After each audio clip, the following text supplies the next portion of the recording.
Dear friends, मैं video थोड़ा बीच में यहाँ पर इन दिनों मैं बना नहीं पा रहा था क्योंकि आप समझ रहे हैं कुछ समस्याएं होती हैं कि वीडियोज़ बनाने में। तो समस्या भी थी, साथ ही साथ मुझे थोड़ा सा कान का एक बीमारी जो होती है, कान की समस्या हो गई थी। जैसे कि आप थंबनेल में देखे होंगे कि कान के पर्दे में छेद, तो जस्ट ऐसे ही इन्फेक्शन हो गया और कान के पर्दे में छेद हो गया या कुछ भी कैसी किस तरह से हुआ ये मैं तो बताऊंगा ही। साथ ही साथ मैं आपको आज बताने वाला हूँ कि आप भ्रमित मत होइएगा, कहीं पर आप जनता परेशान मत होइएगा या आप इसके बारे में आप टेंशन मत लीजिएगा। मैं आपको यहाँ पर सही सलाह देने वाला हूँ क्योंकि मैं इस चीज़ से गुजर चुका हूँ और अपने कान के पर्दे को ठीक भी किया हूँ। इसका मैं स्क्रीनशॉट भी आपको लगा दूंगा, पहले का भी जस्ट और अभी करंट का भी, ठीक। और आपको भी कैसे इसको ठीक करना है ये सारी समस्या हम आपको बताएंगे कैसे सॉल्व होगी। तो दिक्कत मत समझिएगा क्योंकि ये समस्या बहुत सारे हमारे भाई बहन या किसी की भी है। तो कैसे ये होता है, क्यों होता है, क्या कारण हो सकता है, कैसे ठीक होगा कि नहीं होगा, क्या करना चाहिए मैं बताऊंगा। सलाह एक बार जरूर समझ लीजिएगा तभी अप्लाई करिएगा। मैं को समझ रहे हो कि वैसे देखिए, मैंने साइंस से मैंने बीएससी लेवल तक की पढ़ाई भी की है, ऐसा नहीं है। तो मैंने बायोलॉजी को भी अच्छी तरीके से समझा है, तो ये दिक्कत मत समझना। तो मैं अपने हिसाब से मैंने समझा तब जा कर के इसका इलाज कराया और मैं आपको भी यही समझना। तो सबसे पहले इसमें बात करते हैं आखिर ये कान का पर्दा में छेद या इसमें जो प्रोफेनेशन जो होता है ये सब कैसे हो जाता है, तो ये चीज़ें हम बताने वाले हैं।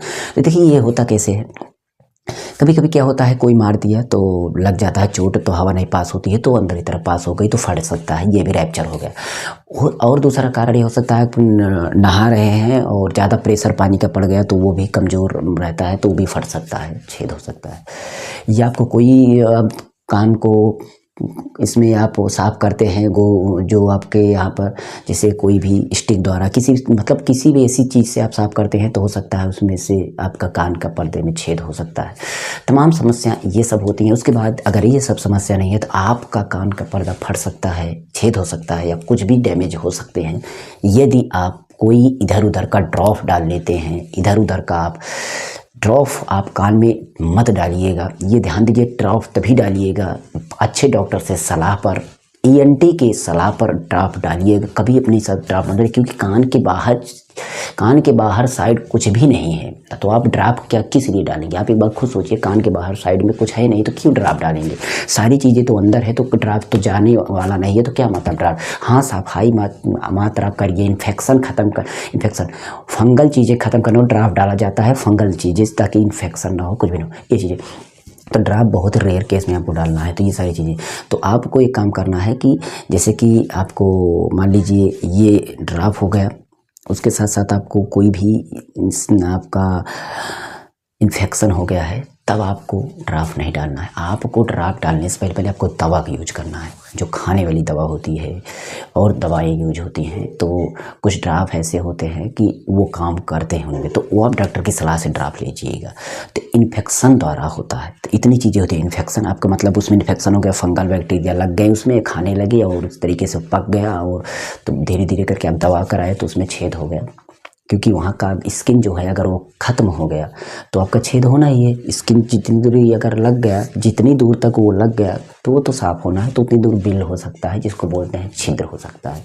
तो ये चीज़ें आप समझ गए। कान का इन्फेक्शन द्वारा भी आपका ये छेद हो सकता है। तो ये सारे कारण थे। तो इन्फेक्शन अब मैं बताता हूँ कि अगर ये छेद हो गए तो कैसे आपको इसको, जब आपका ये कान और हाँ कैसे समझना मेरे पर्दे में छेद हो गया है। जब आपका इन्फेक्शन होगा दर्द करेगा, अंदर ऐसा लगेगा, इधर आप सर नीचे करेंगे तो आपका बहुत तेज दर्द होगा। तो इस तरीके से पता चलेगा कि हाँ दर्द हो रहा है, तो इसका मतलब कान के अंदर है। और वैसे भी कान इन्फेक्शन जो फोड़े फुंसी होते हैं बाहर साइड होते हैं, वो यहाँ होते हैं, वो पता चल जाते हैं। बत्ती या टार्च लगा के दिखेंगे तो दिख जाएगा। लेकिन आप इन सब पर भरोसा मत कि पहले अच्छे से आप किसी कैमरे द्वारा जाँच करवाइएगा। जिसके कोई डॉक्टर के पास जाइएगा तो कैमरा का डलवा के जांच करवा सकते हैं। एक पेन में कलम, मतलब कलम जैसा रहता है, स्टिक जैसा, उसमें कैमरा लगा रहता है। और अगर आप अब भी उसको लेना चाहते हैं तो 1000-1500 रुपये का मिलता है, आप ले लीजिएगा। आप हमेशा कान का देख सकते हैं अंदर का सीन। तो ये हो गया। तो इसमें अगर आपका छिद्र मान लीजिए ये सब कारण से हो गया है तो इन्फेक्शन ना होने पाए, ठीक है। मान लीजिए आपका इन्फेक्शन हो गया है और कान पता बाद में आपको पता चल गया छिद्र हो रहा है, तो ये छिद्र इन्फेक्शन की वजह से हुआ है तब आपको, या किसी कारण से हुआ है, तो आपका छिद्र ध्यान देना है कि जब से छिद्र हुआ आप जांच कराए और छिद्र आपको पता चले कि छिद्र हो गया मेरे कान में, तो यानी कि आपका कान के छिद्र बहुत जल्दी में अगर हुआ है तब आपको दवा यूज करना है, होम्योपैथिक मेडिसिन यूज करना है। और होम्योपैथिक मेडिसिन में आपका बहुत अच्छी तरीके से रिजल्ट है इसका।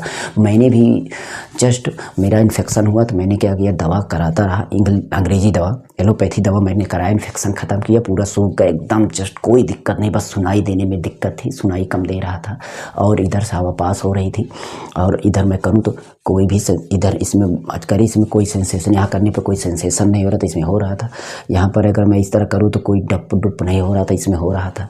और तो मैं क्या किया, मैं सोचा कि कुछ न कुछ तो मतलब छेद तो है इसलिए ये सब हो रहा है और मैं अब ठीक है तो मैं कुछ न कुछ करूँगा नहीं, आगे चल के इसकी वजह से इनर कान में दिक्कत हो सकती है। आपका पता है टिनाइटस कौन सी बीमारी हो जाती है, तमाम प्रकार की घंटियाँ जैसे बजने अंदर और इनर वाले कान से कनेक्शन जो आपका ब्रेन का हुआ रहता है उसमें आपकी गांठें वगैरह बन जाएंगी, इन्फेक्शन हो जाएगा तो आपका दिमागी बुखार या तमाम प्रकार की समस्या हो सकती है। इसलिए आपको क्या करना है, उससे पहले तो आपको कान को अच्छी तरीके से इसको जाँच करा के समझ लेना है कहाँ छिद्र है। तो छिद्र मेरे पता चला, जैसे मैंने दवा कराया था, पूरा मेरा इन्फेक्शन खत्म था, बस मुझे हीलिंग चाहिए था। कि मैं समझा कि मैंने भाई पढ़ाई के हिसाब से और तरीके से अपने में थोड़ा मुझे भी नॉलेज था और हर चीज़ इसकी हीलिंग इसको जस्ट मिल जाए, क्योंकि अभी स्किन इसकी डैमेज नहीं हुई है। स्किन पर अगर जैसे बोलते नहीं है, कोई भी अगर आपका मुहाना अगर एकदम से वो जिसको कहते हैं पुराना हो जाता है, वहाँ पर कोई भी कुछ ना निकले तो वो हीलिंग कम लेता है और कम टाइम का रहता है, तो उस स्किन पर जो ऊपर सिरा रहता है वहाँ पर वो स्किन आपका खुल सकता है, मतलब उसका वो ठीक है।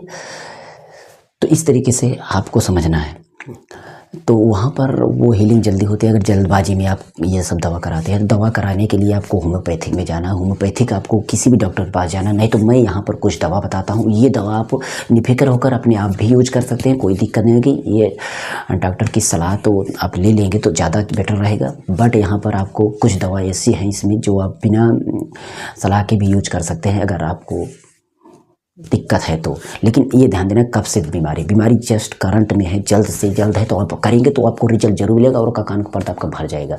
आपको कुछ परहेज करना पड़ेगा और दवा मैं बताऊंगा बाद में भी। पहले इसको मतलब अगर आप ये दवा कराएंगे तो उसके बीच में परहेज करना पड़ेगा। परहेज का मतलब ये होगा बचाना पड़ेगा, पानी से आपको बचाना है, पानी आपको कॉटन लगा के नहाना है।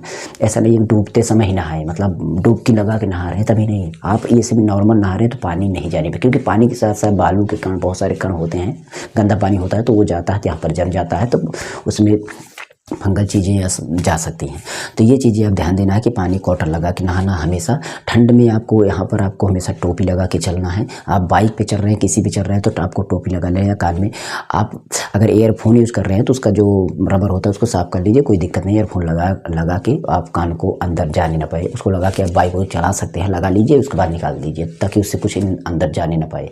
और इस तरीके से पानी और धूल कण ये सब चीज़ को बचाना है, हमेशा बचाना है, हमेशा। और कोई भी ड्रॉप आपको नहीं डालना है, ड्रॉप मत डालिए, क्योंकि यार छिद्र हो गया तो अब सोचिए ड्रॉप कहाँ जाएगा, अंदर जाएगा ना, अंदर जो कैविटी होती है उसमें पहुंच जाएगा।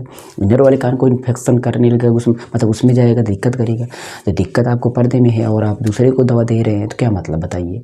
तो इस तरीके से आप ड्रॉप मत यूज करिएगा, कोई भी चीज़ नहीं यूज करना। हाँ, डॉक्टर के पास अगर जाना है, कुछ सब बाहर भर गया तो उसको सफाई करवा लीजिएगा। कोई डॉक्टर नॉर्मल हो तो उसको दिखा के वो टॉर्च द्वारा या कैमरे द्वारा जांच करके निकाल दे, ये काम करवा सकते हैं। लेकिन आप उस तरह दवा मत लीजिए। इन्फेक्शन खत्म हो गया तो होम्योपैथी का इलाज कराइएगा। होम्योपैथिक कुछ दवाएं हैं, इनको यूज करिएगा, जो कि मैं भी करा रहा था। मैं आपको रिपोर्ट भी आपके स्क्रीन पर मैं लगा दूंगा, देख लेना। स्क्रीन पर मैं आपको रिपोर्ट लगा दूंगा कौन सी दवा मेरी चल रही थी।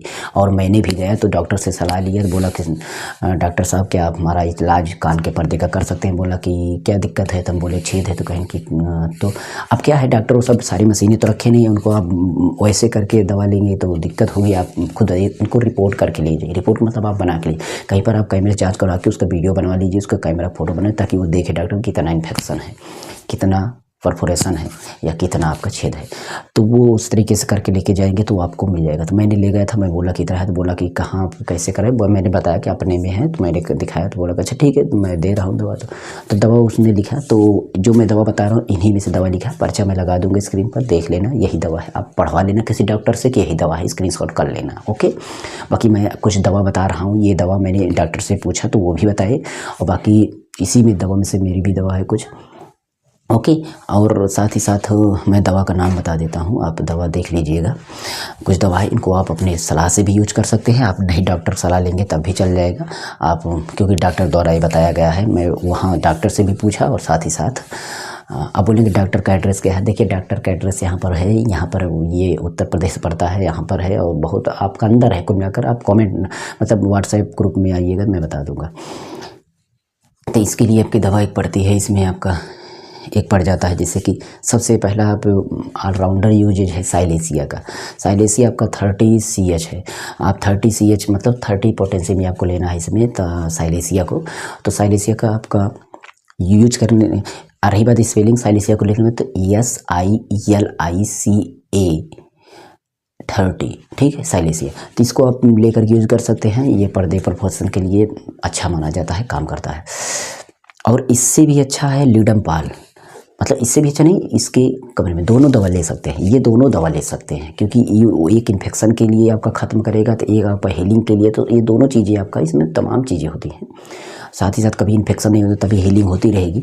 तो ये कहे तो आपका लीडमपाल स्ट्रे, यानी लीडमपाल उसको बोलते हैं, लीडमपाल आपका ये भी आपको 30 CH में लेना है, ये दवा ले लेना, दोनों दवा आप यूज कर लीजिएगा, आपका काम ख़त्म हो जाएगा। यही दवा मुझे दी भी जा रही थी, पर्चे में मिला लेना लीडमपाल।